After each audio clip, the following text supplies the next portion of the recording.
go. All right. So here we go. Another interview. I always get really excited at the start. Well, I get excited before and all the way through. So welcome to Miguel Dean. Miguel Dean, Sacred Masculine and Twin Flame Catalyst. Is that a good way to describe you? Yeah, well, yeah, definitely a catalyst, and yeah, I would appear to have had twin flame, pretty profound twin flame experience. Yeah, that whole twin flame stuff is woven into the whole divine union and sacred masculine stuff. So yeah, that's good enough. That's a good. We'll go with that. Well, thank you for making the time. Thank you for being here. We were just talking before we kind of pressed play for this, and I was saying I don't really know anything about you, so we're just kind of arriving in this open space ready to explore, and I find that really exciting. And so I guess I'm going to just kick off with a first question is because you describe on your website, it says sacred masculine. So what is that? What does that mean? What does it mean to be the sacred masculine or to embody the divine masculine? Okay, so my understanding of that is that a man that is walking the path of the sacred masculine, endeavoring to embody the sacred masculine, is someone who is kind of using the roadmap, if you like. You know, there are many roadmaps that will take us home, but it's using the roadmap of divine union and balancing the masculine and feminine within ourselves. So there's a lot of confusion with masculine and feminine and male and female and gender. The language isn't terribly helpful, really. Yeah. But I guess, you know, for me, it gets simplified. The sacred feminine is a woman who is working towards the union of her inner feminine and masculine. The sacred masculine is a man who is working for union of his own divine feminine and masculine within himself. We get hung up on genders too much, I think. You know, essentially, we are this complementary opposites, this dance of masculine, feminine energy, or yin yang energy, anima, animus, you know, whatever words do it for you, really. Right. That really resonates totally with my own understanding and practice and teaching, actually. But I do get that for a lot of people, you know, when I speak and I use those terms as well, you know, the other day I was saying to some of the ladies in my course about my understanding, my experience, actually, that the deeper I've connected with my masculine, the more my feminine has blossomed. And there can be this confusion, I don't want to be more masculine. I'm like, no, that's not what I'm saying. Yes, yeah, absolutely. That's my experience as well. It seems that, yeah, as you be, and the masculine energy is, you know, it's such big topics, but, you know, look, off the top of my head, you know, speaking your truth, integrity, you know, it's kind of penetrative energy. It's out there, and sometimes it's quite a, you know, it's not black and white, but often it's about survival and structure, and, you know, being able to put food on the table, have a roof over your head, meeting all the basic needs. And it's kind of like, if we're kind of looking at it from that perspective, when we've got all that stuff sorted, then the feminine, as you say, just flows and weaves. There's space, there's energy for that to arise. But so many people put the cart before the horse, and you know, they've got all this floaty, beautiful energy and creative stuff that they want to do, but the foundations, the masculine template, isn't clean and clear. So they spend a lot of time firefighting and struggling with their own well-being, you know, in between their desire to create and give birth to the new. Yeah, again, I can really see that, how that's played out for myself and for my clients. You know, a really interesting thing, one of my mentors was kind of illuminated for me, was she spoke of the masculine in terms of time and money. And I never actually thought of it in that way before. And when I did, it was really quite mind-blowing. I was like, oh my God, you know. Yeah. Now I can really Yeah. see things in this relationship that I haven't attended to. Hmm. And it's for men and women. You know, there are a lot of the men that I mean, it seems to be sort of 50-50 working with men and working with women at the moment. But yeah, most of the men that come, their masculine template is kind of non-existent all over the place, you know. So even just simple stuff like scheduling an appointment, agree, you know, as I will be there at this time, and showing up and so on, for many of them seems like a, you know, a monumental task.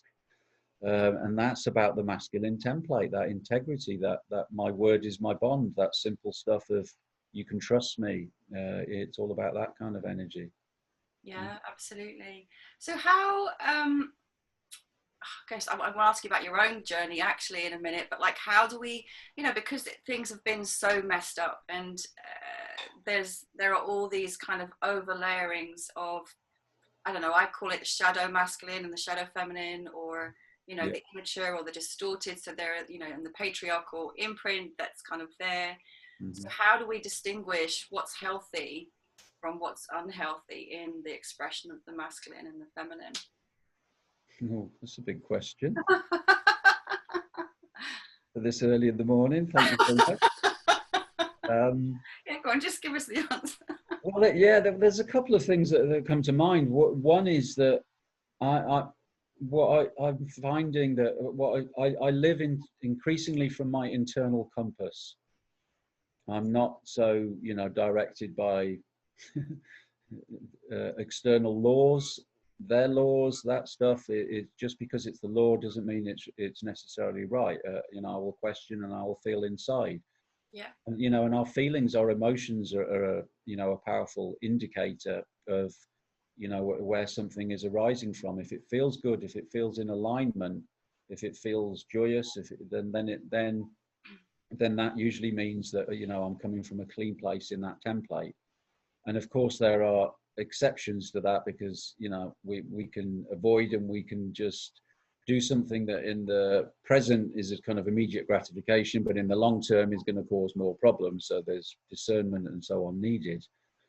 But also our parents are really good clues for that, because, you know, we tend to absorb our, you know, masculine feminine templates from our mother and father, or Right. you know, if they were both present, you know, the key male female figures in our lives. And our parents hold lots of clues for us. We can see where the distortions were in theirs, and we can ask ourselves questions like, how do I mother myself now?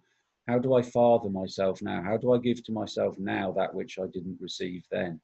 Hmm. So those, you know, I guess exploring that territory really. Um, yeah, you know, and seeing the outcomes. If, you know, when we're acting from a distorted place, does it bring love, joy, bliss? Does it bring, you know, does it bring something positive? Does it add to our relationships, our environment, the quality of our life? Life is the workshop, you know, and there are signposts and Hmm. feedback all the time through nature, through, you know, God, whatever you want to call it, creation, the goddess is speaking to us all the time. If, and as we start living from that place and seeing life as a sacred ceremony, we're actually guided. The guidance is all there when we settle down, quieten our minds more, so we're not, you know, what I call shit FM isn't playing so loudly. Turn that off. The external musts and shoulds that we've inherited from, you know, from this crazy society that we've been immersed in. Yeah, yeah, yeah.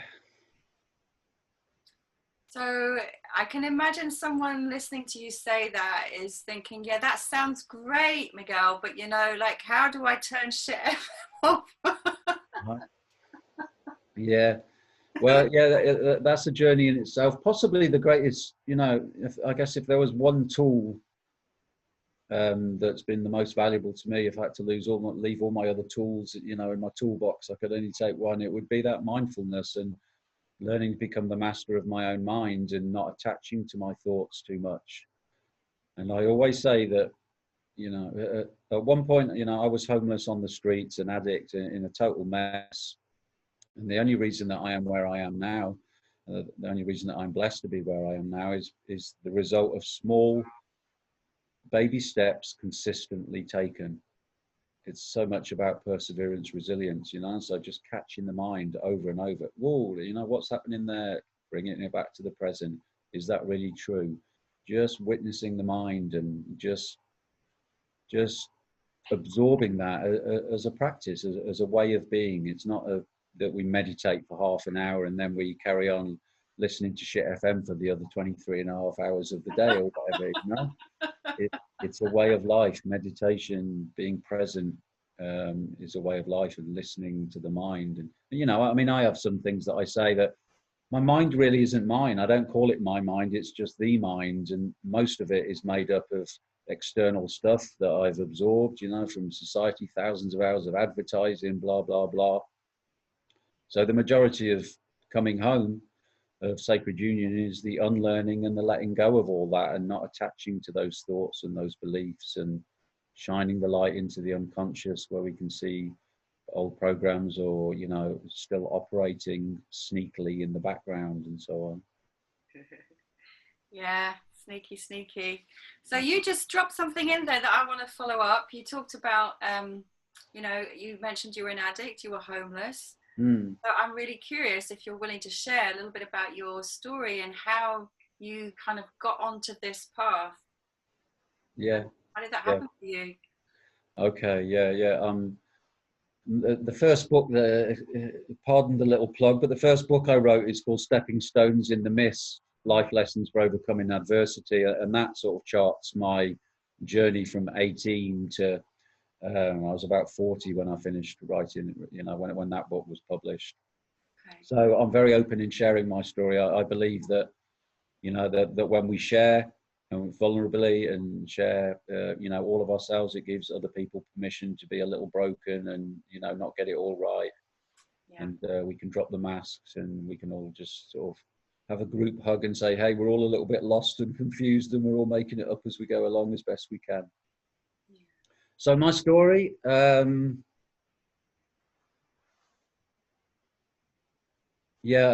guess the key points.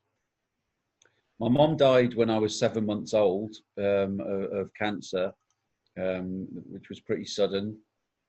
I was then looked after by my auntie and uncle for a year as a baby. Then I was taken from them when my dad remarried and reunited with my brothers and sisters, and my new stepmom. And then a few years later, she gave birth to her own child with my father. And there was a sort of pushing away. He was the sort of golden child, and, you know, we were sort of, it was a bit of a sort of Cinderella thing. Myself and my brothers and sisters were treated very differently, and she became pretty abusive and angry and violent, my stepmom. Right. So those were the initial sort of traumas and fractures that have blessed, guided my journey. It's my story, and, you know, and I guess we all build our stories around our own stories. But the story that works for me is that I experienced that my mother left, so that instead of remaining asleep and being happy with almost like a dummy, I suppose, of my mother's love and the feminine in human form and from women, that wasn't a possibility for me. And because I received there was such an absence of the feminine, that I had to go in search of it myself. I wasn't topped up. There was this massive hunger and void within me, to have those needs met that weren't met by my mother. So I went in search. I went in search of that, leaving home with very low self-esteem. You know, from what had happened. You know, I'd internalized, I'm bad, I am not worthy, I will never amount to anything, and, you know, and all that sort of stuff. So descended into a pretty dark place that echoed those beliefs of my worth. Lived on the road for about 7 years. Violence, crime, addiction, chaos. And yeah, probably I wasn't when I was at my lowest point, begging on the streets of Edinburgh. Wow. Fast forward a few years, and I've given birth. I haven't given birth. My ex-wife gave birth to our firstborn son. We were living on the road still. He was born in a bender under an oak tree in the middle of a field. And I had this belief that this would make me a man, that having a son would make me a man, because the drugs weren't working anymore. And the pain that I'd been trying to obscure and numb and hide was kind of breaking through, and I was getting increasingly ill physically. And I had this really strong sense that I was a boy in a man's body. I didn't feel complete, and I was depressed and I was miserable. And then when my son was born, I became, all of a sudden I wasn't getting any of mummy's love from my wife. So it took me deeper into this aloneness and this dark place. And in desperation, feeling that, I had two options: to go and see a counsellor, which I was terrified of, but I'd sort of tried to sort of sort myself out. I tried to make changes externally, but none of it was making really very much difference, because I was yet to realize that change is really always an inside job. So I saw this counsellor, and a load of light bulbs went on. I saw him because I thought perhaps I should leave my son and my wife because I was such a mess, and I just felt I had nothing to contribute. And for the first time, I began talking about what had happened to me as a child, and all of a sudden light bulbs went on, and I realized, that everything that I'd been living was a direct result of how I felt about myself. It was a total epiphany for me. I hadn't contemplated that. And so I began, I moved into a house, realized I needed somewhere safe to start doing the work. I got married, and started doing a counseling qualification. I was so blown away by what I'd experienced that it just seemed to be, by simply listening and asking questions and caring, just this massive awakening sort of happened inside me. So I started training as a counsellor. That led to working with disadvantaged youth in a homeless setting for about 5 or 6 years. Then I moved to working in the College of Further Education, working with challenging kids.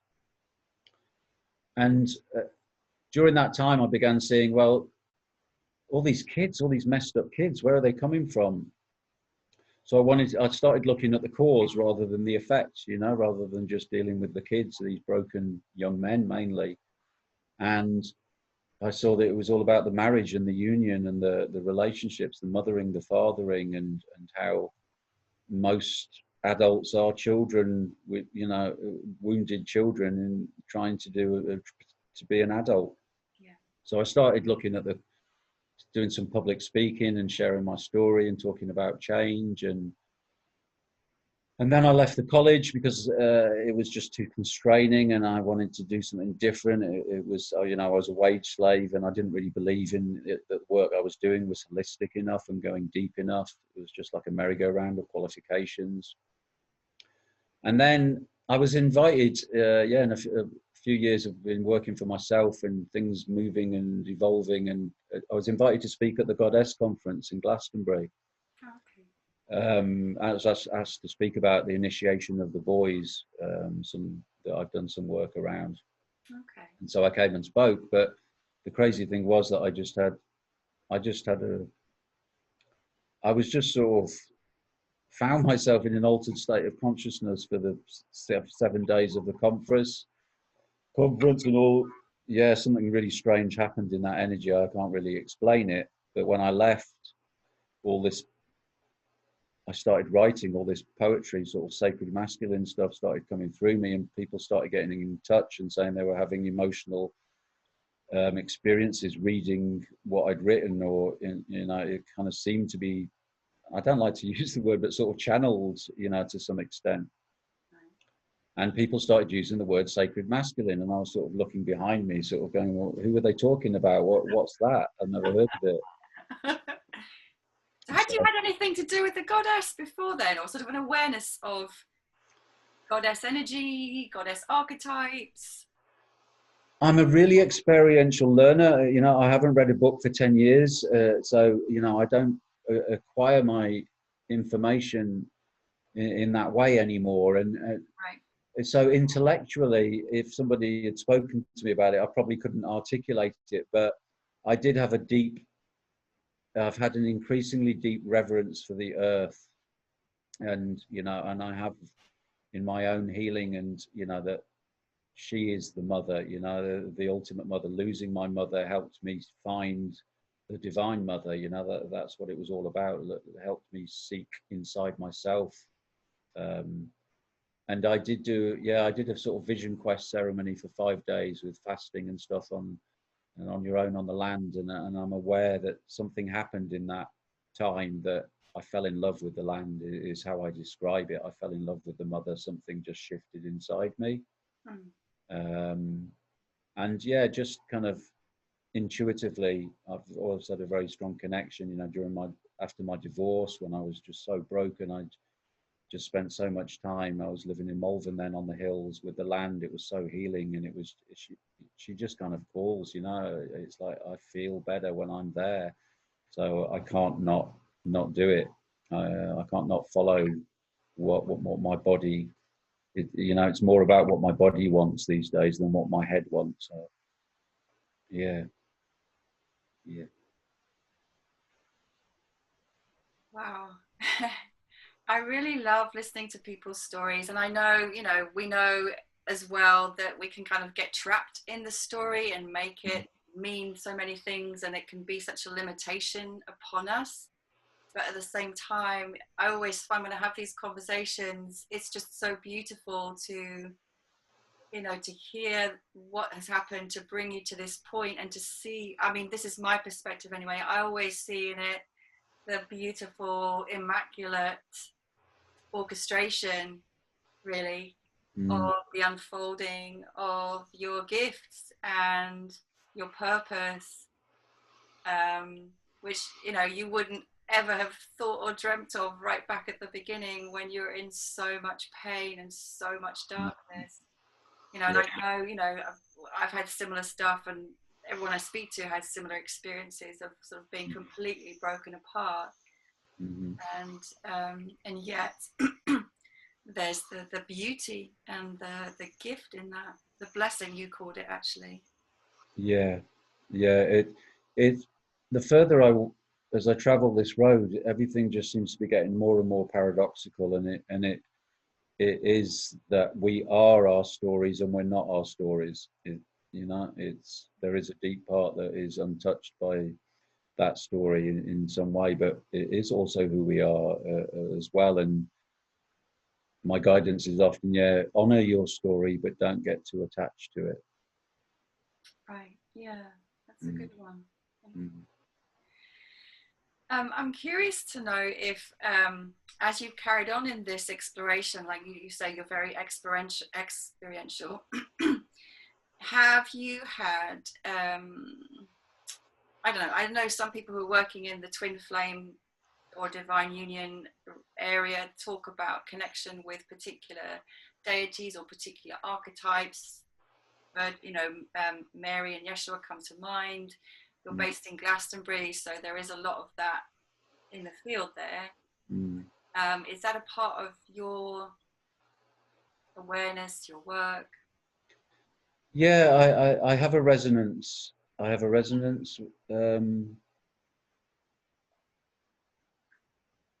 front of me there. Yeah, I have a few. There's a couple of there's a statue there of the Horn God, and there's another image of him in a banner right in front of me there. So I do feel a real affinity with the Horn God. The Horn God and the Christ energy, I guess, have been quite profound for me. It's almost like I just get a sort of pull, or I don't understand it in my head. It's just something that feels, there's almost like a recognition. It feels like a recognition, a deep sort of knowing, a deep sort of recognition of it. So yeah, the Horn God is my remembrance of the love of Mother Nature, that divine union of the God and the Goddess. I love the primal energy that I've practiced. I sort of do a sort of rewilding practice myself, where I I don't want to be a domesticated man with short back and sides and smelling of Persil washing powder, and we've forgotten who we are. Let's rewild ourselves. Let's remember the warrior, the honor, who we really are as protectors of the land and the innocents and the children and the animals and the birds. So that's really strong. Yeah, and the Christ energy feels like that, a softer energy that comes through. I've really I just felt really guided to do foot blessings, which somehow is infused with the Christ energy. Sort of my bowl sort of magically arrived, and I just had this guidance to start blessing women's feet. It kind of, it seems to have a very profound effect, just as a pure experience of the sacred masculine, of humility. And so I'm digressing a little, and no, not really. And goddess, I have the goddess with me. I came back from Portugal from doing some work there a little while ago, and when I came back, it was like, I need a bigger goddess statue. I need more goddess presence in my home. So there's a new goddess. And it's kind of like, it's not like a specific sort of rigid, but there is an honoring of those. I guess they help give substance and sort of focus, focus energy and focus qualities and so on that are important to us. Yeah. So as you look out at the world at the moment and everything's going on, like, what's your perspective on where we're at with the awakening, the masculine and the feminine, and the path of communion? What do you see when you look out?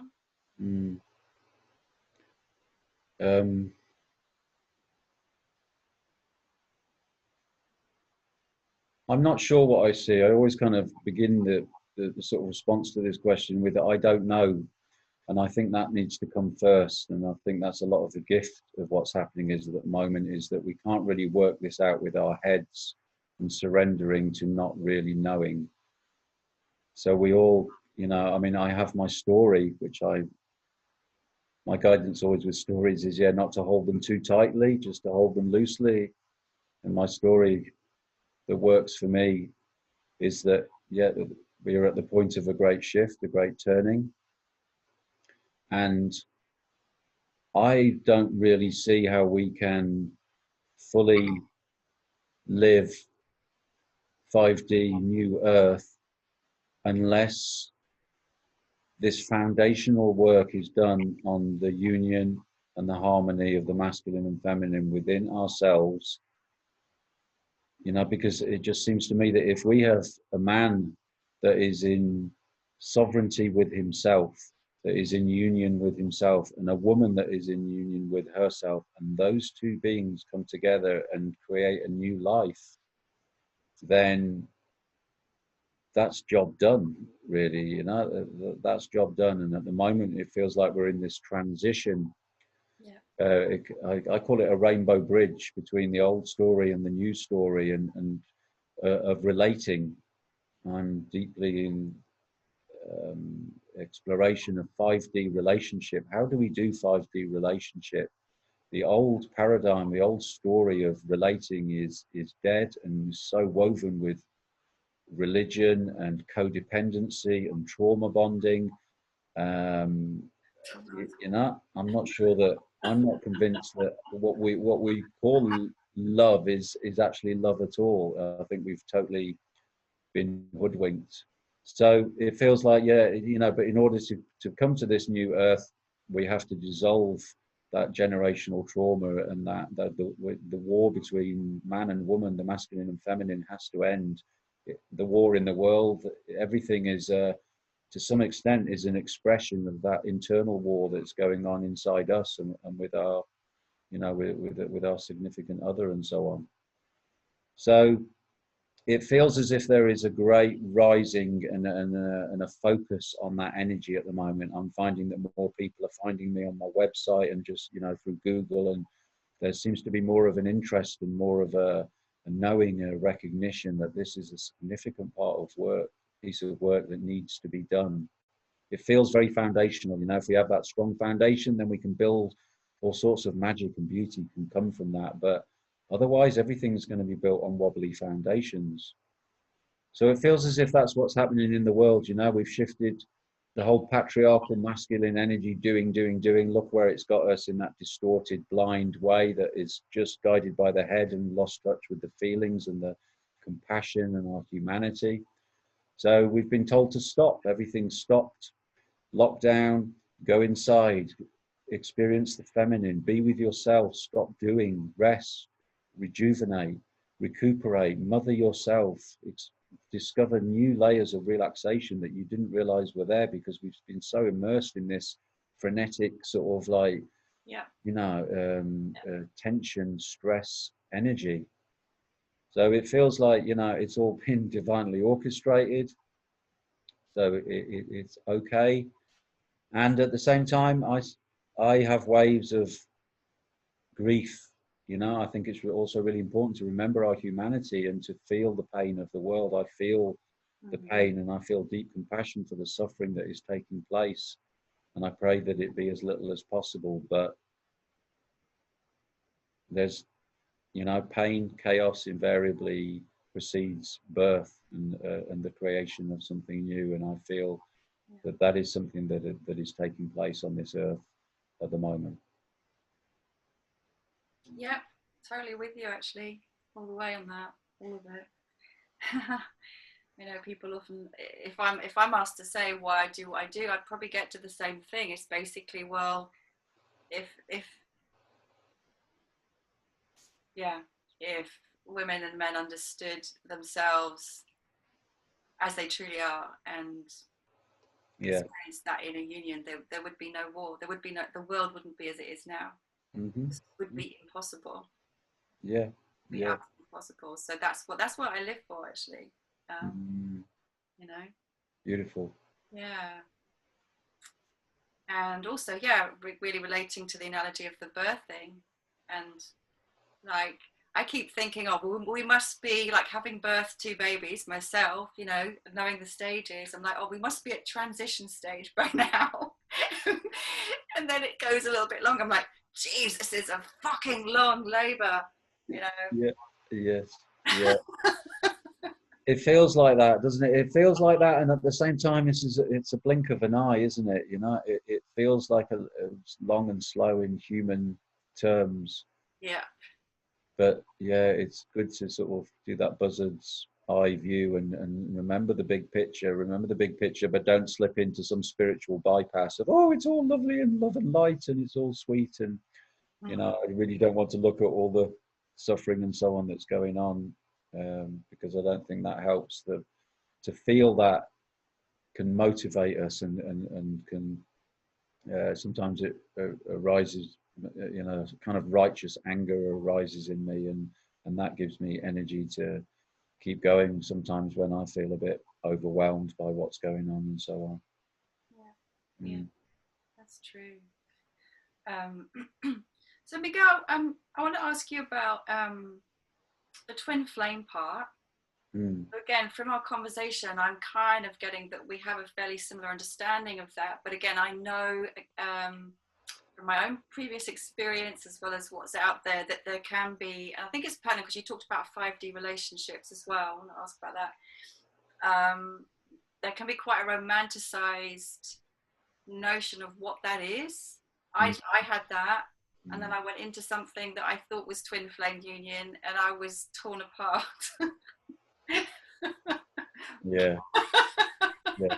So, you know, I think that people can project onto that phrase, twin flame union, that it's all about finding the one and the perfect one for you, and it's going to be like this happily ever after situation, and you know, that.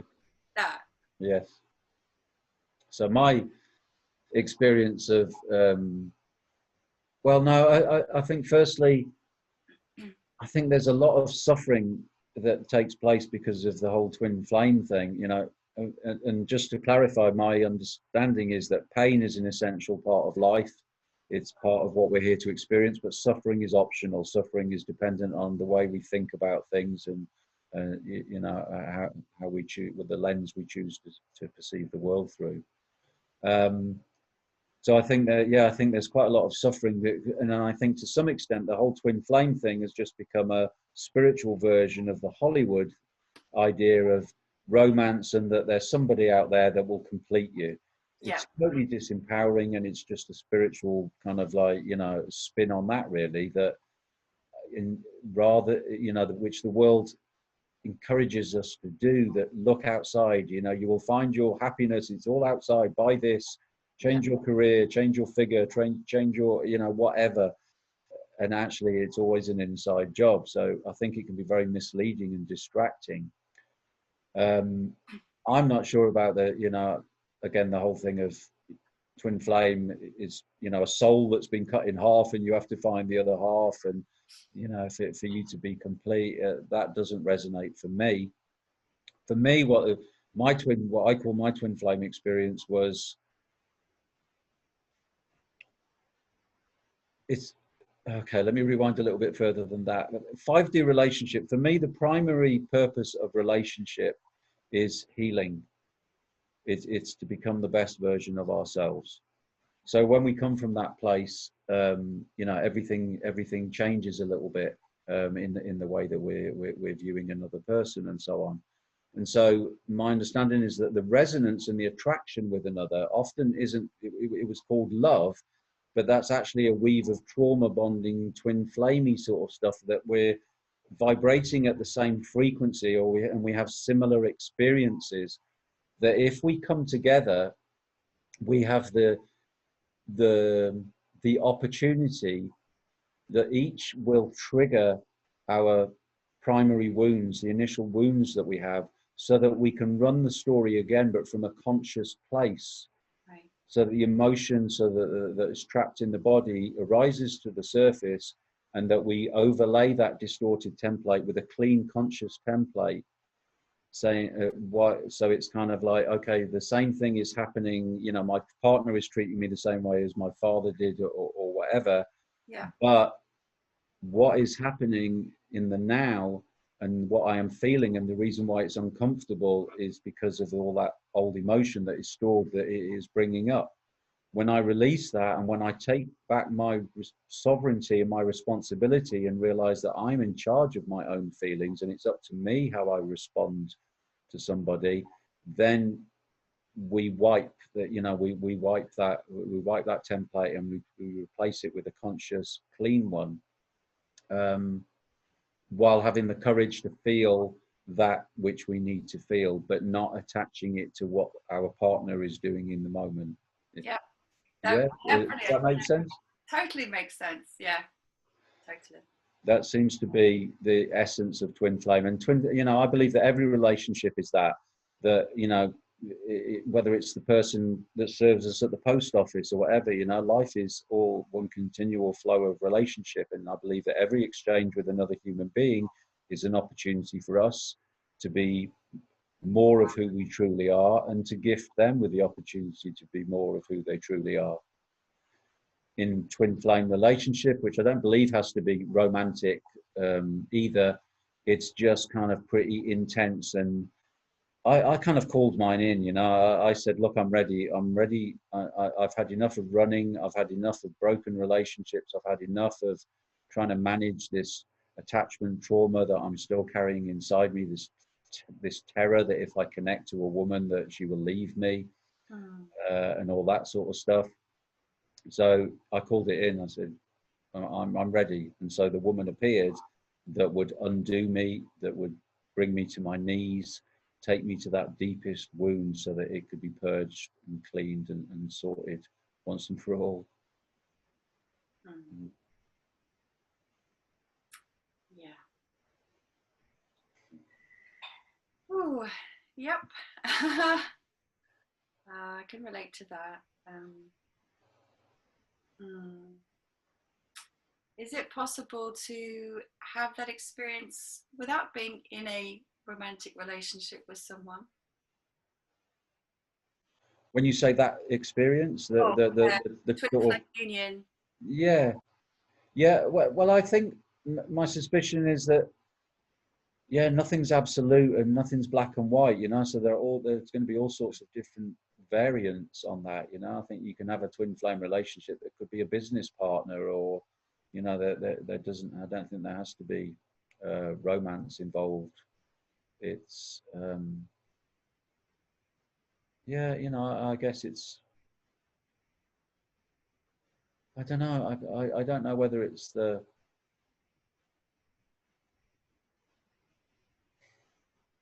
I guess for me, the whole sexuality and intimacy and sacred sex and tantra and that stuff is a massive part of my journey and my um yeah, my experience. So yeah, it's difficult for me to comment on you know, to respond to your question accurately, Shakti. I only really know what I know in my own experience. Well, do you want to go to the sacred sexuality bit a little? You can go wherever you like. So how is that incorporated? I'm doing this already. Yeah, it's like that. That's it. You've answered that one. It's incorporated like that. I couldn't, it just happened. Yeah. Um, I guess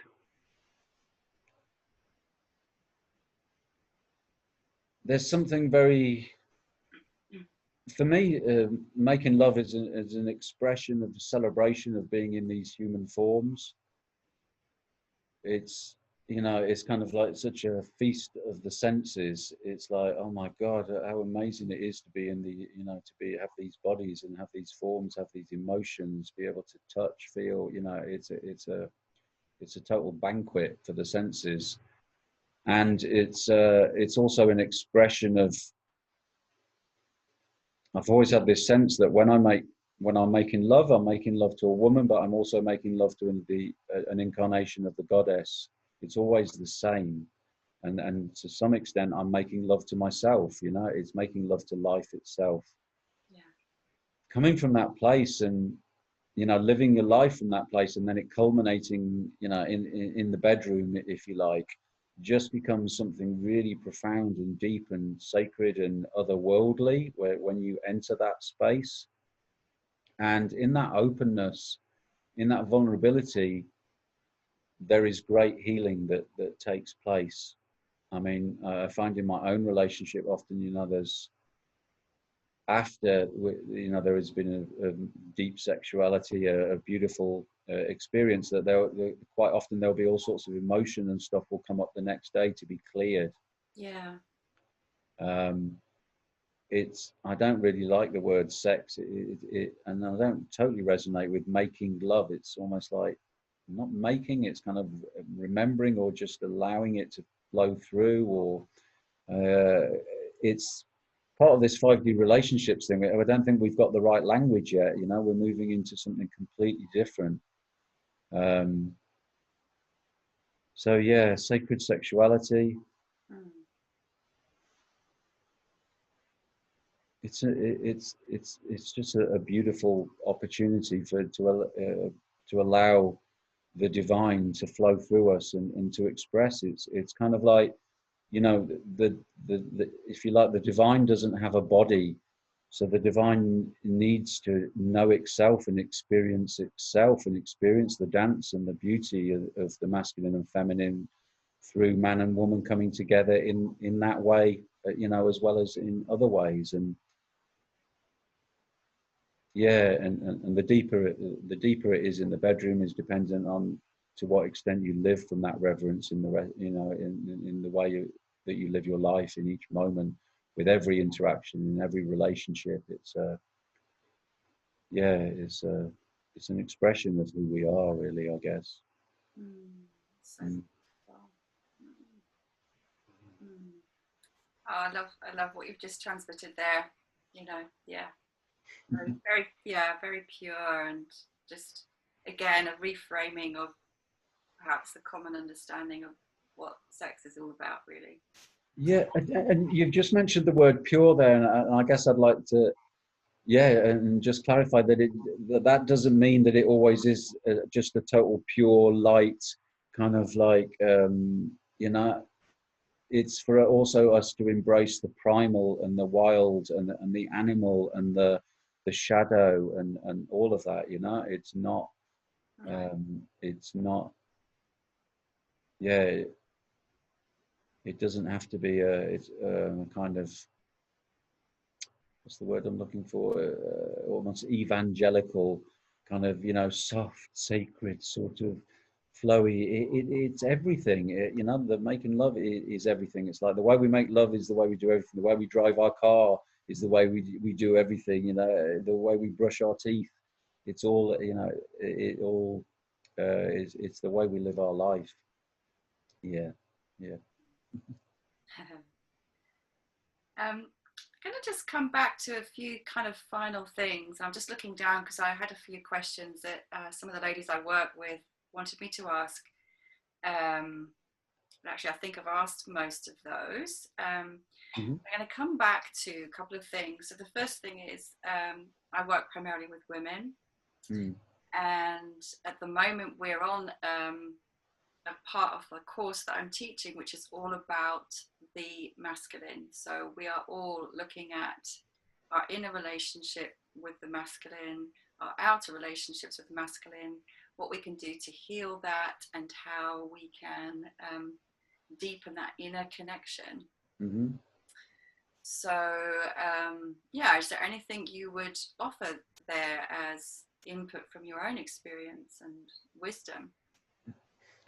Yeah, thank you, Shakti. And I think your timing is good, and it all sort of comes back to the, you know, what's going on the planet. I'm hearing it's just coming up so much, the clearing, the healing, the work around the divine masculine that women are doing. I'm bumping into ceremonies and things all over the place, and it really feels as if that is that time, and there's almost like this spotlight on that energy, because wow, yeah, okay, so I'm seeing this for the first time. It makes perfect sense. We have to get that foundational food on the table, structure, basic needs met. That's the foundation that the new earth is built on. So that masculine energy is so important that we get, you know, that we get that sorted in this time. The number one tip that the most sort of, it's pretty generic, but for this is for man and woman, but around your masculine energy Yeah. is speak your truth. For the, you know, that your truth, that even if you're terrified, that you say what you believe and you speak, you know, you say what you need to do. You don't hold back from all that bullshit around, well, I can't say that because it might upset them. We Right. know that everybody is responsible for their own feelings, and that doesn't mean that we, you know, just speak randomly and say horrible things to people. That it's to arise from love when we speak our truth, that it's arising from a place of love within us, loving and honoring ourselves. And that when we do this, the primary benefit of it is that we come into alignment with ourselves. We trust ourselves because we are, you know, we are in integrity. Our thoughts and our words and our actions are aligned. And so, you know, we feel better about ourselves, and we feel less scared. It's that coming back to sovereignty.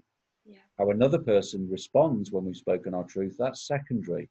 That, you know, that's up to them, and we can navigate our way through how that emerges.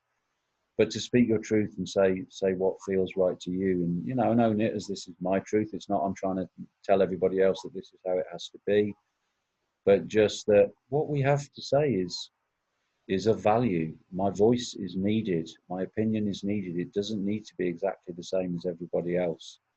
This, and you know, that brings us back into, my first spiritual teacher always used to talk about how that woman is the embodiment of love primarily, and that man is the embodiment of truth primarily. Hmm.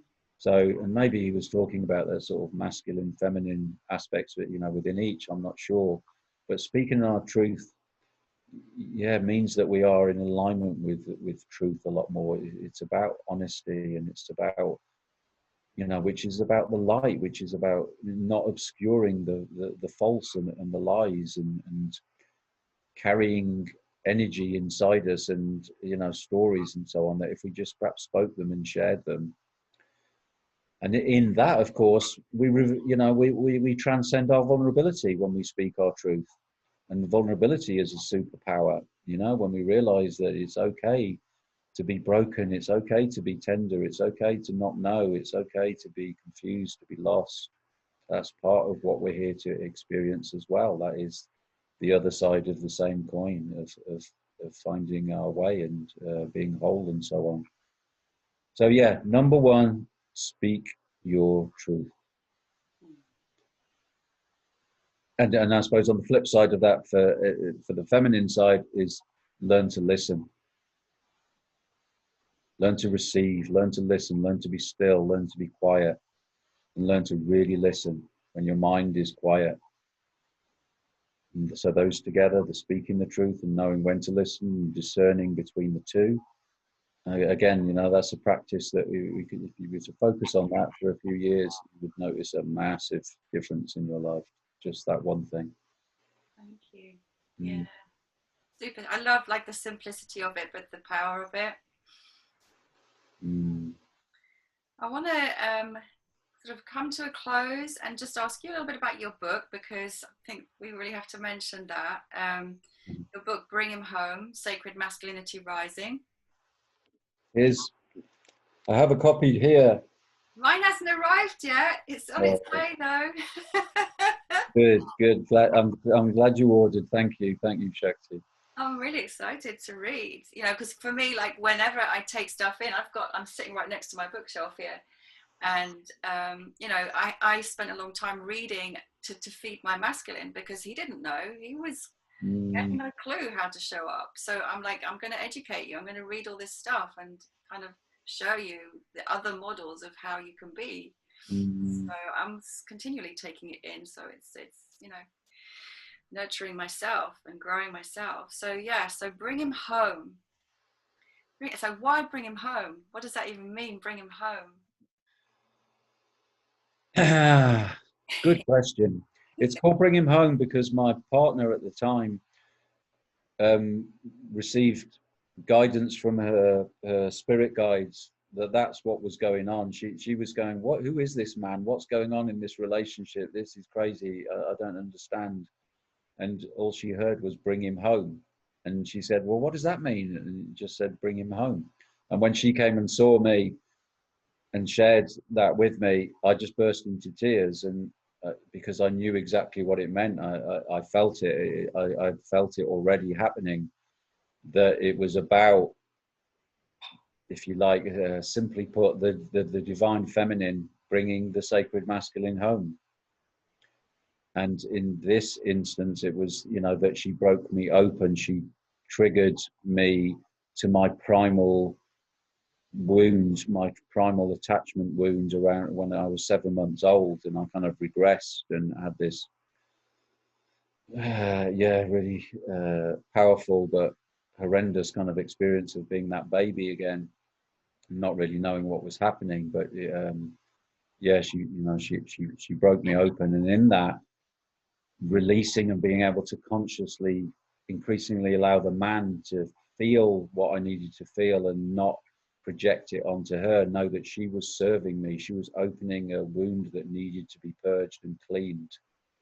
So that was bringing me home to the present moment, bringing me home to my heart that I hadn't been able to enter because there was too much pain around it, and trauma and protection, you know, and armoring around the heart.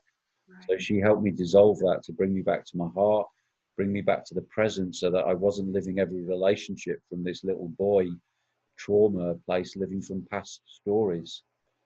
So that's why it's called Bring Him Home. Beautiful. So, yeah.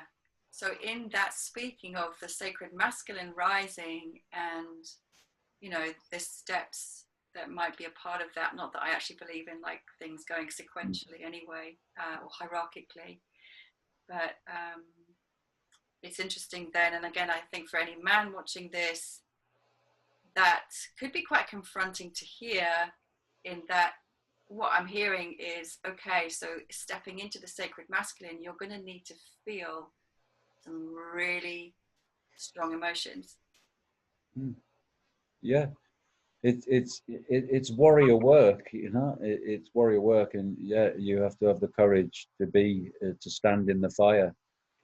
You know, I guess, you know, I came to that place because I was exhausted and I was so tired of the pain from not facing what I needed to face. And so, you know, it was like back to the wall. It's either, you know, it's time to do this. But you know, the good news is you don't need to do it alone. I mean, this is why I think men struggle so much, because we're supposed to do it all on our own, and we, you know, we're not used to sharing our emotions and sharing our feelings and being tender and open. And the sisters, women, you know, naturally have some more of that going on anyway. So yeah, it's not for the faint of heart. And to be honest, I work mostly in my one-to-one, you know, the sacred union mentoring work that I do is mostly with women. I get men that show up now and again, but they very rarely hang around when they realize you know, that it's not easy and it's a way of life, and they really need to commit to this. Yeah, so it is challenging, but and again, there's that whole thing of the mind always makes things into a, you know, a great big thing. And actually, as we practice it and just practice sitting with emotion without the mind telling us a story and giving us a hard time for having a hard time. It's just a sensation in the body. It's a vibration. It's a frequency. It's a, you know, maybe a dull ache, or, but when we feel those emotions, yeah, sometimes, and I don't want to, you know, sometimes they are just too much to contain, and we do find ourselves lost in that pain of the inner child, you know, trauma activated and so on. But as we practice, we can come back more and more to this place of just allow this sensation, just sit quietly and allow it, and just visualize or know this is old emotion that is leaving me. This is old energy that I've probably, you know, you needed loads of energy just to suppress and to keep down and to hide. And as I release this energy, it feels like I become a cleaner conduit for the divine. And so love and you know, and truth, the source energy flows through us because it's unencumbered by all the debris of all this trauma. So the gifts of doing this work are, it's hard to put into words really, you know, and not to say, you know, that it's always a work in progress, you know.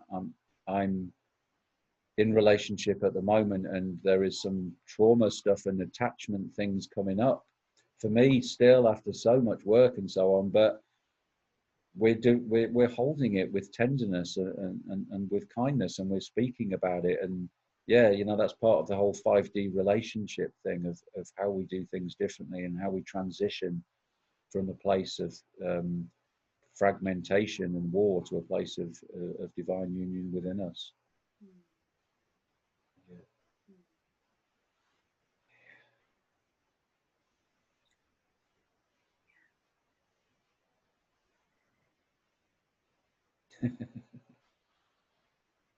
Well, you know, I was going to ask you for a parting message, but I think that's it, really. You know, you just said it. Just said it. And you know, when I do these interviews, like it's such a beautiful thing, because pretty much always go into a really deep state of presence, and it's really beautiful. So I don't know if you feel the same, or like when people watch this back, but I just, you know, it's just such a beautiful energy to just share, communing and receiving and exchanging. It's really beautiful. It feels very blessed, feels very yeah, it feels like a gift. Thank you, Shakti. Yes, it is a gift.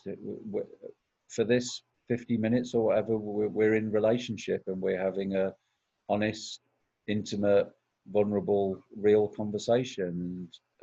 yeah, the dance of the masculine and feminine is taking place with us right now. And yeah, I appreciate your feminine, your ability to your listening, and every interview that I do, it's massively impacted by who the other person is, obviously for the dance. And yeah, I've enjoyed the balance, yeah, some good questions and a bit of structure, but with room to flow and weave and allow as well. It seems to be a pretty good metaphor for how to live our lives, as well as conduct interviews and have conversations. Oh, beautiful. I love that. So, how can people reach you? Thank you. Yes. My website is just migueldean.net. I have a presence on Facebook, but yeah, I'm not big. I'm not big on the social media stuff. So yeah, please do connect up with me on Facebook and have a rummage around the website. There's lots of free resources. There's podcasts and lots of blogs and yeah, video interviews and so on. And yeah, I always love hearing from people and hearing feedback, and it's all about connecting, isn't it? And service. Yeah. Yeah. Beautiful. Thank you. Thank you. Mhm.